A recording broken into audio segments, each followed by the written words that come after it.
Kali ini saya akan merakit sebuah charger baterai untuk baterai lithium menggunakan modul TP4056. Modul ini mempunyai arus kerja di 1 ampere per 1 pieces modul ini. Nah, di sini kita akan mencoba menguatkan arus dari modul ini dengan cara menggabungkan dari beberapa modul. Di sini saya ada 3 buah modul. Untuk modul ini masing-masing kita akan merangkai secara paralel. Jadi untuk input dan outputnya kita akan coba paralel untuk mendapatkan arus yang lebih besar lagi. Sebenarnya ada banyak cara untuk memperkuat arus kerja dari modul ini, tetapi kita akan coba buat yang versi mudahnya, yaitu dengan memparalel beberapa biji modul. Nanti untuk versi lainnya nanti kita akan upload di video selanjutnya. Oke, kita akan buat yang versi mudah dahulu. Di sini kita akan coba paralel bagian input dan juga outputnya. Nanti kita akan tumpuk posisinya seperti ini. Untuk praktek kali ini saya gunakan 3 buah modul saja, meskipun kita bisa gunakan lebih dari 5. Untuk modulnya di sini saya gunakan yang double proteksi ataupun yang ada BMS di bagian outputnya.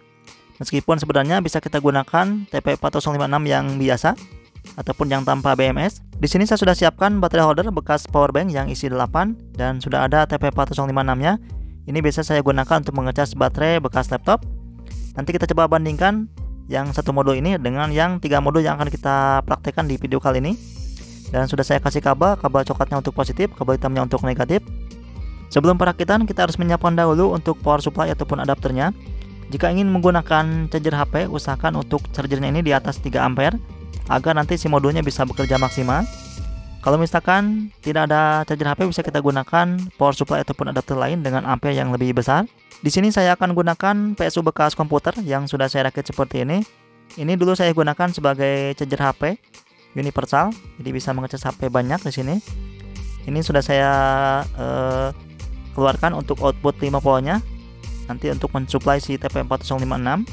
Dan ini arusnya sangat besar sekali kalau menggunakan PSU bekas PC seperti ini. Bisa dilihat di sini keterangannya. Nah, ini untuk 5 voltnya di 30 ampere. Jadi PSU ini bisa kita gunakan untuk mencharger baterai lebih banyak lagi. Jadi bisa kita gunakan lebih dari 3 modul TP4056. Tapi untuk percobaan kali ini saya gunakan 3 buah modul saja untuk mengetes apakah dengan memparalel modul ini bisa bekerja maksimal. Untuk menggabungkan inputannya di sini ada positif dan negatif di bagian dekat micro USB-nya. Nanti tinggal kita paralel saja ketiga modulnya. Untuk jumperannya di sini saya gunakan kabel tembaga yang ukuran 1 mili. Kita masukin ke lubang bagian input dan outputnya seperti ini. Jadi kurang lebih nanti pemasangannya seperti ini. Oke, sudah saya solder seperti ini. Nanti kita tinggal tumpuk aja untuk 2 modul lainnya. Oke, kurang lebih seperti ini. Ini tinggal kita solder saja di bagian masing-masing dari jumperannya. Oke, sudah saya solder seperti ini. Sisa kawatnya saya tekuk seperti ini. Saya sisakan agar nanti bisa kita gunakan untuk penyambungan ke power supply ataupun untuk penyambungan ke baterai holdernya. Untuk bagian outputnya ini saya tidak akan gunakan karena ini dikhususkan untuk mencharger baterai saja. Ya, langsung aja kita sambungkan untuk outputnya ke baterai holder. Kabel coklatnya untuk positif dan kabel hitamnya untuk negatif. Jangan sampai terbalik untuk pemasangan ke baterainya ya. Oke, kurang lebih seperti ini. Tinggal kita langsung tes saja. Untuk bagian input power supply-nya di sini kawat jumperannya bisa kita sambung ke kabel power supply ataupun ke adapter ataupun bisa melalui kabel charger di micro USB-nya. Bisa colok di mana saja bebas. Saya nyalakan dahulu untuk PSU-nya. Untuk penyambungan kabel ke modul bisa kita langsung menggunakan kabel. Di sini saya akan gunakan kabel charger saja agar nanti bisa kita pasangkan menggunakan USB adapter seperti ini. Usahakan untuk kabel data yang bagus ya. Oke, ini langsung terbaca tegangannya di 5,3 volt. Langsung kita pasangkan ke jack micro USB, bisa yang mana saja. Oke, indikator warna birunya menyala. Artinya modul ini sudah bisa kita gunakan. Di USB adapter 0 ampere itu karena belum ada bebannya ya. Nanti kalau sudah terpasang baterai maka ampernya akan jalan sendiri. Oke, ini di posisi 0 ampere. Langsung aja kita coba pasangkan untuk baterainya. Di sini saya akan coba charger 3 buah baterai tipe 18650 bekas baterai laptop. Pasang baterainya jangan sampai terbalik. Nah, ini terbaca 500 mA ataupun 0,5 ampere. Nah, ini kita pasangkan baterainya satu-satu. Ya, jadi 920 mA. Ya, jadi 1 amperan ya. 1,12 ampere. Nah, ini 1,12 ampere. Oh ya, ini belum saya cek ya untuk tegangan baterainya berapa volt.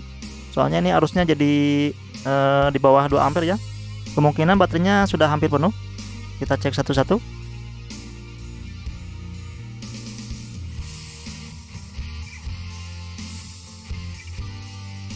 3,8 ternyata ini baterainya sudah mau penuh.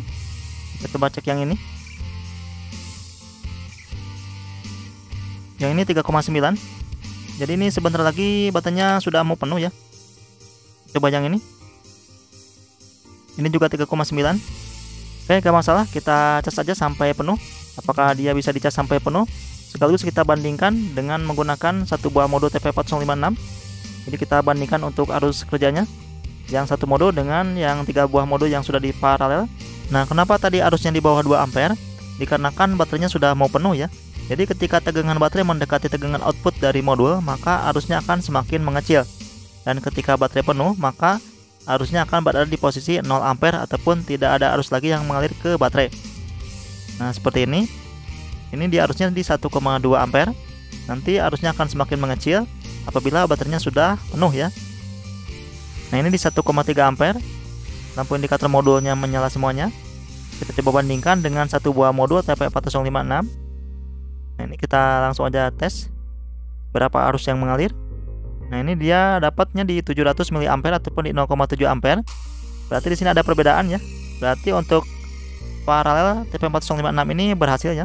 Jadi dengan memparalel TP4056 bisa menguatkan arus yang mengalir ke baterai. Nah, ini kita coba lagi. Nah, ini bisa di 1,3 ampere. Sedangkan yang satu mode cuma di 700 mA. Dan ini posisi baterainya sudah mau penuh ya.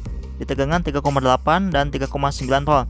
Nah, jadi kalau ingin mengetahui kinerja maksimal dari gabungan TP4056 ini, itu baterainya harus dalam keadaan kosong ya.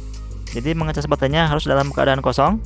Misalkan di 3 polan ataupun di 3,5 polan. Baru nanti dia akan keluar arus maksimal dari ketiga mode yang sudah di paralel ini ya. Ini di posisi 3,9 aja dia sudah di 1,2 amperan ya. Berarti nanti kalau misalkan baterainya dalam keadaan kosong itu bisa tembus di 2 ampere lebih ataupun mungkin di 3 ampere. Yang jelas di sini ada perbedaan di antara 3 modul dengan satu modul. Yang 3 modul lebih besar arusnya dibandingkan yang satu modul. Berarti percobaan ini berhasil. Tinggal kita tes apakah 3 modul ini bisa mengecas baterai sampai penuh. Dan saya yakin ini bisa. Untuk baterai yang dicas bisa berapapun, 100 biji juga bisa. Di sini saya ada 5 buah baterai, jadi ini bisa kita cas berapapun baterainya. Yang pasti semakin banyak baterai yang dicas, maka durasi pengecasannya pun akan semakin lama ya. Kalau misalkan mengecas satu baterai saja, ini pasti jelas lebih cepat karena untuk arus chargernya sudah ditingkatkan. Tetapi minusnya apabila kita mengecas dengan arus yang besar, otomatis dia akan merusak ataupun mengurangi umur dari baterainya itu sendiri. Tetapi kebanyakan orang pengennya ngecas baterai itu cepat-cepat ya, jadi nggak mau lambat, pengennya cepat terus. Tapi di sini dapat mengurangi umur dari baterainya itu sendiri ya. Nah, di sini kita akan coba cas saja sampai full. Apakah indikatornya bisa pindah ke warna biru? Apakah bisa sampai penuh? Kita tunggu aja. Di sini juga arusnya semakin kecil. Apakah bisa sampai ke 0 ampere? Kita tunggu saja. Dan saat proses pengecasan, IC-nya ini panas. Ini wajar dikarenakan modulnya sedang bekerja. Dan saya yakin ini masih aman. Oke, ini sudah di 300 mA. Dan di sini salah satu modulnya sudah cut off duluan. Indikator warna birunya sudah menyala. Jadi ini artinya kalau misalkan arus di bawah 1 ampere, salah satu modulnya akan cut off duluan. Nanti mungkin kalau misalkan di bawah 200 ataupun 300 mA, mungkin salah satu modulnya lagi akan cut off dulu. Jadi kemungkinan modul ini akan cut off satu-satu. Oke, sekarang sudah di 200 mA dan di sini modul yang kedua sudah cut off. Sekarang sudah ada 2 modul yang cut off, tinggal satu modul yang belum cut off. Artinya di sini kalau misalkan arusnya di bawah 300 mA, berarti yang aktif itu adalah satu modul ya. Jadi kemungkinan kalau misalkan arusnya di atas 1 ampere, maka ketiga modul ini akan aktif. Dan jika arusnya sudah mendekati 200 mA, maka yang aktif cuma satu modul. Ya, sudah 70 mA, sebentar lagi ini akan cut off. Dan akhirnya ini sudah 0 ampere, artinya sudah tidak ada arus lagi yang mengalir ke modul dan juga ke baterai. Dan di modulnya ketiganya sudah cut off. Indikator warna birunya sudah menyala. Berarti ini berhasil ya, mantap. Jadi kesimpulannya kalau misalkan modul ini di paralel berarti untuk cut off-nya dia akan bertahap. Jadi tidak langsung cut off bersamaan. Jadi dia bertahap. Oke, kita coba cek hasil chargerannya. Kita ukur apakah dia bisa sampai di 4,2 ataupun di 4,1.